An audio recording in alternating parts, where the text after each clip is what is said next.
हाय दोस्तों, स्वागत है मेरे चैनल पे आप सब लोग का। तो मैं आपको अपना जो स्कूटर है, मेरा जो स्कूटर है ओला S1 Pro, तो उसका मैं आप रिव्यू दूंगा, हॉनेस्ट रिव्यू दूंगा। जो 1.5 साल हो गया मुझे लेके, तो 1.5 साल में क्या क्या हुआ, क्या क्या दिक्कतें आई है और क्या क्या इसकी अच्छाई है, वो सब मैं आपको बताने वाला हूँ। तो चलिए रिव्यू स्टार्ट करते हैं। देखिए, ये है मेरी जान ओला S1 Pro। दोस्तों, इस गाड़ी में अब तक मुझे कोई भी दिक्कत नहीं आई है।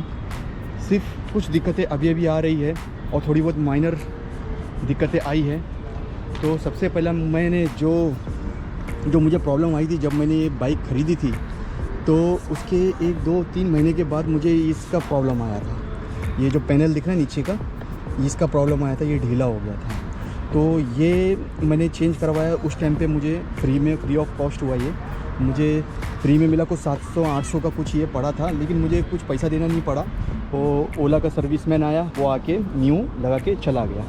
बाकी देखो, ये सस्पेंशन जो है मेरा, सस्पेंशन वैसे ही है जैसा था, उसको मैंने चेंज नहीं करवाया। अभी ओला कंपनी जो है ओला कंपनी जो है अभी सस्पेंशन न्यू लगा के दे रही है। तो मुझे तो ऐसा कुछ ज़रूरत नहीं पड़ी ये सस्पेंशन चेंज करवाने की। बहुत ऐसा केस सुनने को मिला है कि लोगों ने चलाया है और उसका सस्पेंशन टूट गया है। तो ओला कंपनी जो है वो न्यू लोगों के सस्पेंशन जो है वो डुअल सस्पेंशन लगा के दे रही है, या तो फिर एक ही सस्पेंशन। अभी जो ओला बाइक अभी जो न्यू वर्जन आई है वो डबल सस्पेंशन की अभी बना रही है कंपनी। तो अभी ओला कंपनी क्या कर रही है कि न्यू एकदम इससे भी एकदम मजबूत वाला जो सस्पेंशन है वो सस्पेंशन लगा के दे रही है फ्री ऑफ कॉस्ट में अभी, क्योंकि टूटने का बहुत केस आ रहा था।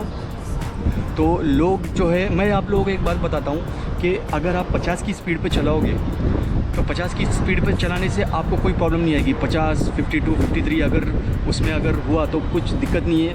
सेफली आपका ये जो सस्पेंशन है वो टूटेगा नहीं। तो लोगों का जो टूट रहा है वो क्या कर रहे हैं कि 70-80 की स्पीड में चला रहे, खड्डा आ रहा है देख नहीं रहे और उसमें चढ़ा रहे और उनका सस्पेंशन टूट जाता है।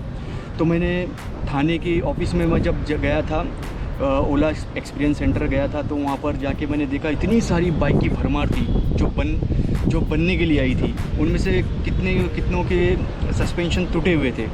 और केस क्या था कि उन लोग का सस्पेंशन टूट गया क्योंकि वो लोग स्पीड में चला रहे थे और खड्डे में। और ये हकीकत है, आप स्पीड में चलाओगे, देखो ये बाइक वैसी बाइक नहीं है जैसा पल्सर वगैरह ये सब जो हो गया, वो वैसी बाइक नहीं है। ओला है, इसमें जो है ये इसको संभाल के चलाना पड़ता है। इसमें एक ही सस्पेंशन है। तो लोगों ने स्पीड में चलाया, खड्डा नहीं देखा, उसमें चढ़ा दिया और उनका सस्पेंशन टूट गया।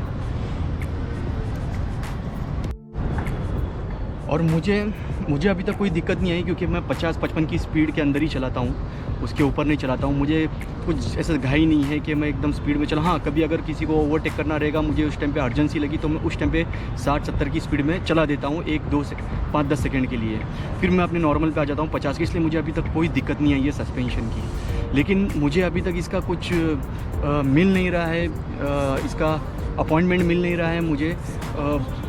सस्पेंशन मुझे भी चेंज करवाना है। अभी मजबूत सस्पेंशन मिल रहा है तो मुझे भी चेंज कराना है, उसका अपॉइंटमेंट नहीं मिल रहा है, क्योंकि ऑलरेडी इतनी सारी बाइक को बनाना है और सर्विस ओला की उतनी मुझे कुछ ऐसा लग नहीं रहा है कि वो सर्विस में काम कर रहे हैं।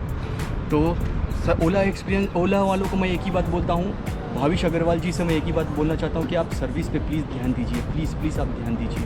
आपकी सर्विस अगर अच्छी रहेगी तो आपकी गाड़ी भी बहुत बिकेगी। बिक रही है नो डाउट, लेकिन और बिकेगी, नाम होगा आपका और नाम होगा। मैं ट्विटर पे जाता हूँ तो आप भाविश अग्रवाल जी को गलत बोलते हैं, तो उनकी भी बात सच है कि उनको प्रॉब्लम आ रही है। बहुत सारे लोगों को बाइक में प्रॉब्लम आ रही है, तो उनको सर्विस पे ध्यान देना चाहिए। तो मैं पर्सनली रिक्वेस्ट करता हूँ उनसे कि प्लीज़ आप इस पे ध्यान दीजिए, सर्विस पे ध्यान दीजिए। बाकी कुछ दिक्कत नहीं है, मुझे बाइक में कोई प्रॉब्लम उतना कुछ आया नहीं है, क्योंकि मैं बाइक को एकदम सेफली चलाता हूँ और उसको अच्छा देखभाल कर रहा हूँ। मुझे कुछ और जो प्रॉब्लम जो मेरे को एक आई है वो तो नॉर्मल है, सब में आई है। वो है डिस्क पैड का। ये जो डिस्क पैड जो होता है इधर, वो डिस्क पैड का मुझे थोड़ा प्रॉब्लम आया। डिस्क पैड में वो तो होता है, वो तो हर बाइक में होता है, तो नॉर्मल है। डिस्क पैड 800 में कंपनी करवा के दे रही है, तो सिर्फ डिस्क पैड का मुझे प्रॉब्लम आया। और मुझे जो प्रॉब्लम आई है वो इसकी भी आई है, ये नंबर प्लेट की, क्योंकि ये बहुत कमज़ोर है। मुझे लगाना पड़ा उसको दूसरा। प्रॉब्लम इधर भी है, ये देखो, ये जो है ये प्लग का जो रबर है, ये सील जो है ये फट जाता है, देखो।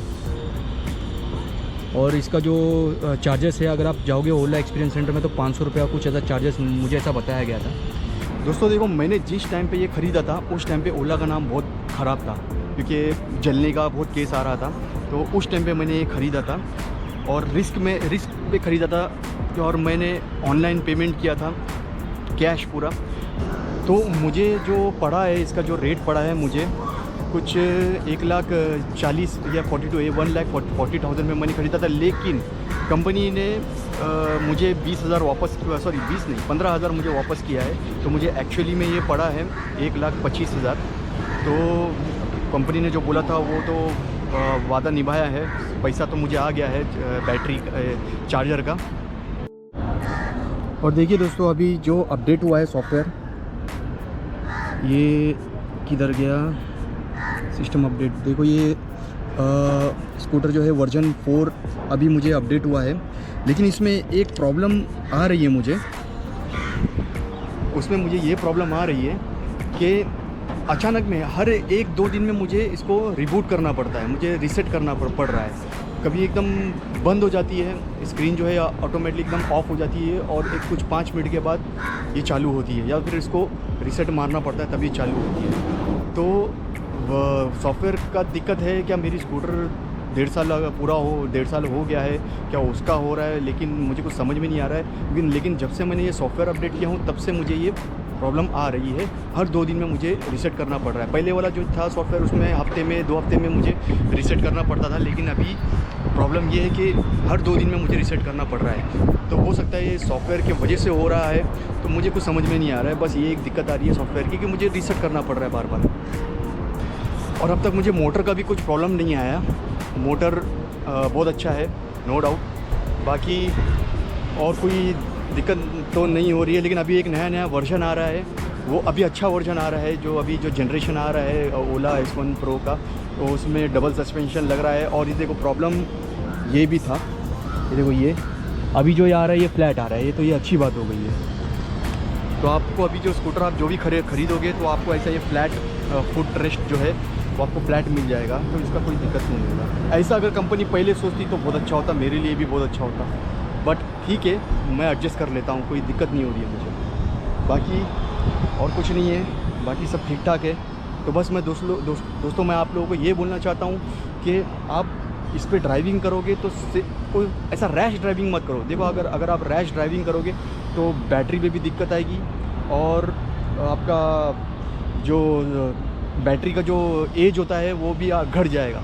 तो मुझे 1.5 साल हुआ है ये ख़रीद के, मुझे अब तक बैटरी की कोई प्रॉब्लम नहीं है, ये अच्छे से चल रहा है। तो मैं ऐसी भी बहुत सारे केसेस मैं सुन रहा हूँ। मैं जब भी जाता हूँ ओला एक्सपीरियंस सेंटर में कुछ चार्ज करने के लिए अपनी स्कूटर को, तो मैं पूछता हूँ, तो बहुत लोग होते उधर ओला ओनर, तो उनसे मैं पूछता हूँ कि भाई आपको कोई दिक्कत तो नहीं है। तो वो लोग का एक ही रहता है कि भाई ये ख़राब हो गया, वो ख़राब हो गया, कभी मोटर ख़राब हो गई, कभी कुछ हो गया। तो वो जो है वो रैश ड्राइविंग करते, हमेशा 100 की स्पीड पे चलाओगे तो बैटरी पे तो बोझ पड़ेगा। तो मैं आपको सजेशन दूंगा कि 50-55 के अंदर ही चलाओ गाड़ी को। देखना आपकी जो बैटरी रहेगी, आपकी जो बैटरी का जो एज रहेगा वो बहुत लंबे तक चलेगा। तो मुझे अभी तक ओला एक्सपीरियंस का जो है शक्ल देखनी नहीं पड़ रही है, क्योंकि मुझे अभी तक स्कूटर में कोई बड़ी दिक्कत नहीं आई है। तो चलिए दोस्तों, फिर मैं निकलता हूँ, बाय, सलाम।